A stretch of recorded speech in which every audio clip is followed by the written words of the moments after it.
Aqui está o seu primeiro segredo, disse Bast, levantando um dedo. A maioria dos seres encantados não vem para este mundo. Eles não gostam. Isso os irrita, como usar uma camisa justa.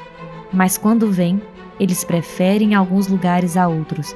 Eles gostam de lugares selvagens, lugares secretos, lugares estranhos. Existem muitos tipos de seres das fadas, muitas cortes e casas, e todos eles são governados de acordo com seus próprios desejos. Bast continuou num tom de conspiração suave. Mas algo que atrai todos os seres das fadas são lugares com conexões com as coisas cruas e verdadeiras que moldam o mundo. Lugares tocados pelo fogo e pela pedra. Lugares próximos à água e ao ar. Quando todos os 4 se encontram... Segredo número 2, disse Bast. Os seres faéricos parecem quase como nós, mas não exatamente. A maioria tem algo que os torna diferentes. Seus olhos, suas orelhas, a cor do cabelo ou da pele.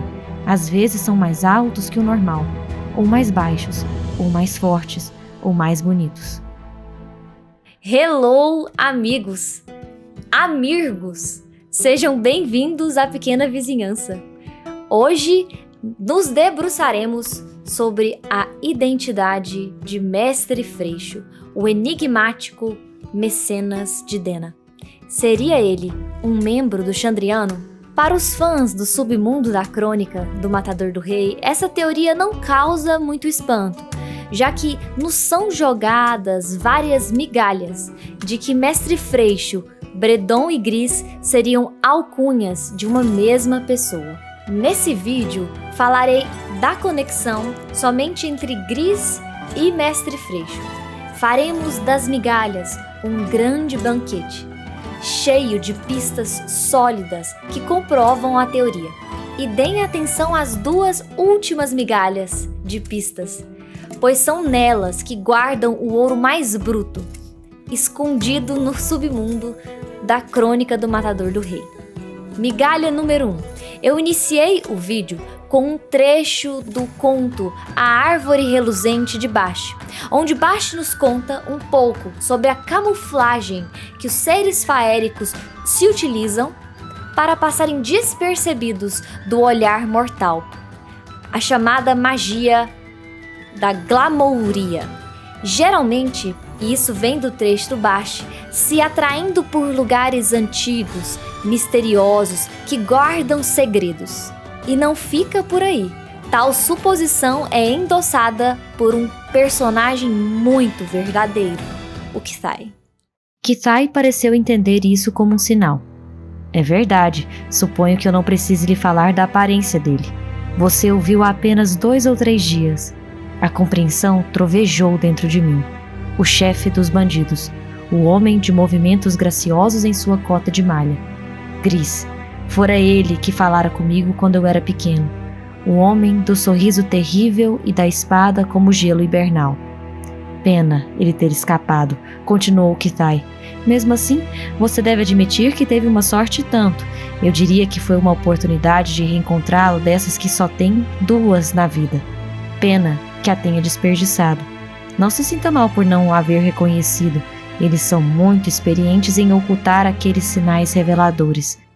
Migalha número 2. Algumas características aproximam Gris de Mestre Freixo, como a pele alva, os cabelos brancos e a índole perversa. Outras semelhanças são mais sutis, e aqui eu ouso dizer que são mais glamourizadas. Um exemplo seria a espada de Gris, e quem sabe essa espada não estaria glamourizada em uma bengala. E também o menear fluido em que Gris é descrito poderia se assemelhar às danças, à atração por dança que Mestre Freixo tem. Talvez sejam impressões vãs, mas eu não poderia deixar de colocar nesse vídeo. Migalha número 3. Comecemos pelo casamento ou massacre na fazenda dos Malten em Trebon. Kvothe descobre desse casamento através de uma taberna em Inri. E diante de ouvir os sinais claros de um ataque do Xandriano, ele resolve ir a cavalo no mesmo dia. E quando chega lá, Além de encontrar realmente os sinais típicos de um ataque do Chandriano, ele encontra uma única sobrevivente ao ataque. Dena. Dena estava em Trebon. Dena confessa para Kvothe que ela tinha ido ao casamento dos Malten para se apresentar como música, a pedido de seu mecenas, que no meio da festa a chama para um celeiro para que ela o informasse sobre vários detalhes da festa, quantas pessoas tinham, quem eram as pessoas. E isso ela achou que era um teste do mecenas, já que o mestre Freixo fazia diversos testes com Dena. Só que esse encontro foi surpreendido porque mestre Freixo escuta algo vindo da fazenda e vai para lá, e deixa Dena no celeiro. Quando Kvothe e Dena retornam à cena, encontram um lugar com muitas pistas de um ataque do Chandriano. Alguns exemplos de sinais típicos são o apodrecimento da madeira, a oxidação do ferro e a testemunha de que Dena viu a chama azul. E isso então é uma das primeiras coisas que conecta o mestre Freixo ao Chandriano. No mesmo lugar, no mesmo dia que aconteceu o ataque, estava mestre Freixo lá em Trebon. Tudo num fogo azul, todos mortos, espalhados feito bonecas de trapo, e a casa desabando em volta. Fiquei feliz por ver aquele lugar pelas costas, isso eu lhe garanto. Eu estava na taberna quando trouxeram a notícia.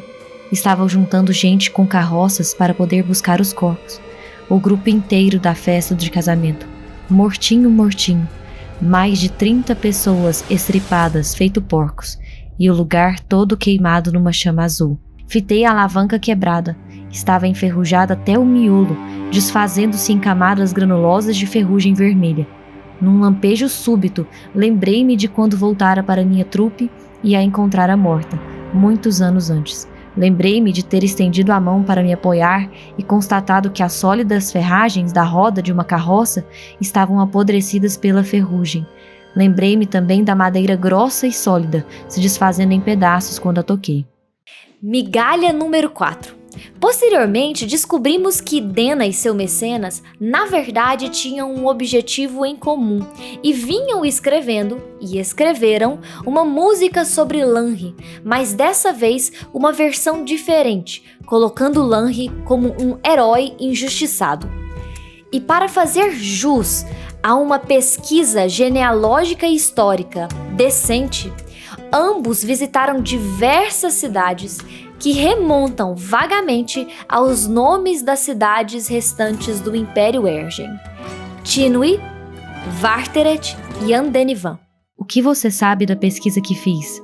Você não tem a menor ideia. Andei pelo mundo todo cavando pedaços dessa história. Era o mesmo que meu pai tinha feito. Ele começara escrevendo uma música sobre Lanri, mas sua pesquisa o tinha levado ao Chandriano. Ele havia passado anos perseguindo histórias semi-esquecidas e investigando rumores. Queria que sua canção contasse a verdade sobre o grupo, e este havia matado minha trupe inteira para acabar com isso. Encontrei uma versão da história num livro antigo, quando fazia uma pesquisa genealógica para o meu mecenas. Quase ninguém se lembra dela, o que a torna perfeita para uma música. Tive de montá-la com base em uma centena de pequenos fragmentos. Eu e meu mecenas, devo dizer. Ele ajudou. Isso explicaria a pesquisa que andamos fazendo em antigas genealogias. Ela hesitou por um momento, mordendo os lábios, e disse, como quem fizesse uma confissão: a verdade é que tenho certa desconfiança de que a música é para o próprio Alveron. O mestre Freixo deixou implícito que tem negócios com o Maer. Deu um sorriso malicioso e acrescentou: quem sabe, circulando nas rodas em que circula, talvez você tenha conhecido meu mecenas sem nem saber disso. Sabendo que Gris é um fantoche nas mãos de Lanri, que é Helix, o membro mestre do Chandriano, cabe-nos inferir que Gris tem um objetivo talvez semelhante? Será que esta música seria algo permitido por Helix? E sabemos que essa música que Dena escreveu junto com o mestre Freixo se alastrou como fogo em todos os 4 cantos. A música chamada de A Canção dos 7 Desgostos. Seria essa música uma prova de que ela passou pela censura do Chandriano? Conectando mais uma vez Mestre Freixo ao grupo dos 7. Migalha número 5. O encontro entre Mestre Freixo e Dena. O primeiro encontro. Que acreditamos que talvez seja o primeiro encontro. Foi justamente no dia em que a oficiaria pegou fogo. O fogo causado pelo alcatrão de osso. Depois de preparar a capela de exaustão, fui até a mesa onde ficava o alcatrão de osso. Mesmo sabendo que ele não era mais perigoso que uma serra para cortar pedras ou a roda de sintetização, eu achava inquietante aquele cilindro de metal polido. E havia alguma coisa diferente nesse dia. Chamei a atenção de um dos artífices mais experientes quando ele passou por mim. Era para ver tanto gelo assim? Perguntei-lhe apontando para o cilindro de alcatrão. As bordas estavam cobertas por finos tufos brancos feitos de geada, como pequenos arbustos. O ar em volta do metal, aliás, chegava a ondular com frio. E nesse dia, Kvothe havia combinado com Dena de se encontrarem na eólica para almoçarem, mas Kvothe, ao salvar Feyla na oficiaria, desfalece e vai parar na Iátrica, perdendo o encontro. E quando chega finalmente na eólica, todo esfarrapado e descalço, Deoch afirma que Dena havia saído com um homem mais velho, rico e grisalho. E algum tempo depois, justamente em Trebon, Dena afirma que talvez esteja conseguindo finalmente um mecenas, o Mestre Freixo. Ou seja, logo depois do incêndio da oficiaria, que é onde a gente acredita que foi o primeiro encontro entre Mestre Freixo, esse homem grisalho e misterioso, na eólica com Dena, ela revela para Kvothe em Trebon que está conseguindo um mecenas finalmente. Agora, vamos revisar 2 trechos que revelam um pouco sobre os sinais do Chandriano. Parece que um deles tem olhos de cabra, ou olhos negros, ou não tem olhos. Essa eu ouvi várias vezes. Também ouvi dizer que as plantas morrem quando o Chandriano está por perto. A madeira apodrece, o metal enferruja, os tijolos se esfarelam. Desenrolei devagar o pedaço de papel e no mesmo instante reconheci o homem que ela havia pintado. Seus olhos eram puro negrume. Ao fundo havia uma árvore desfolhada e ele estava em pé num círculo azul com linhas onduladas. Isso devia ser água, disse Nino apontando. Mas pintar água é difícil e ele está de pé em cima dela. Também havia montes de neve em volta dele e o cabelo era branco.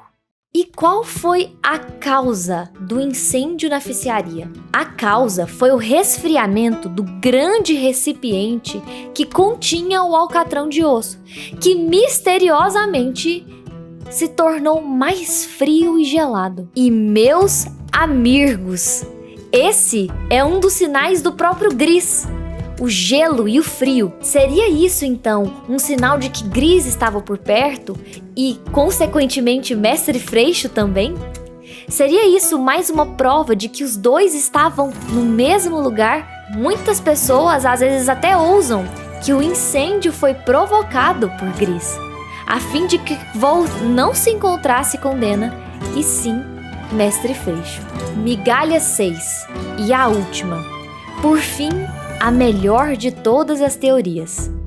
A teoria de que Kvothe quase se esbarra com o nome profundo de Gris ao tentar adivinhar um nome para Mestre Freixo.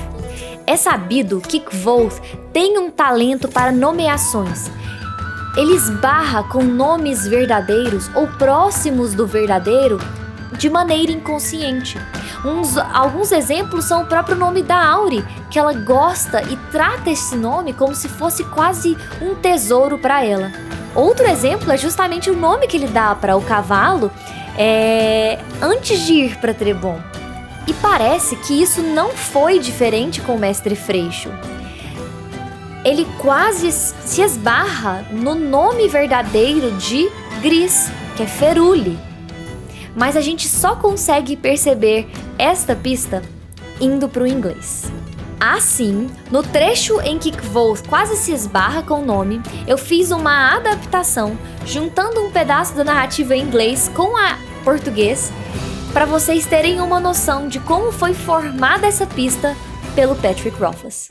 Ele é a razão de eu estar aqui, disse-me para aparecer nesse casamento. É muito mais rural do que eu esperava, mas... Eu esperava que meu futuro mecenas estivesse presente. Invente um nome para ele, sugeri. Escolha um. Eles não lhe dão aula sobre nomes na universidade? Diga-me quando eu acertar um que lhe agrade. Federico o Petulante, Feran, Foru, Fordale. Ela abanou a cabeça enquanto chegávamos ao alto do morro. Quando enfim o escalamos, o vento nos atingiu em rajadas.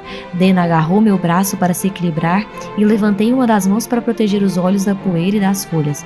Tossi surpreso quando o vento empurrou uma folha para dentro da minha boca, fazendo-me engasgar e espirrar. Dena achou divertidíssimo. Ótimo, disse eu pescando a folha na boca. Era amarela em forma de ponta de lança.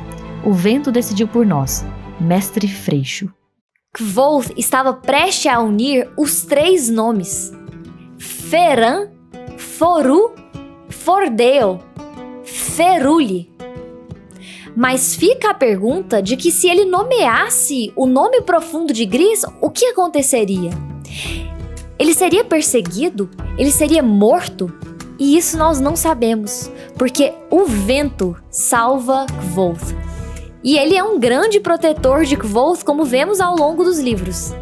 Bem, deve haver mais migalhas de que Gris pode ser relacionada ao Mestre Freixo, mas os meus olhos ainda não conseguiram enxergar. Deixa aí nos comentários se você conhece alguma teoria ou discorda com essas teorias. E aqui eu devo finalizar o vídeo pensando o seguinte: Mestre Freixo está relacionado com várias suspeitas. Seria ele Gris? Seria ele Bredon? Seria ele o pai de Ambrose, o Barão Jaques, próprio Maer Alveron? Fica aí essa pergunta. Até mais, Amirgos. Fiquem com Telu.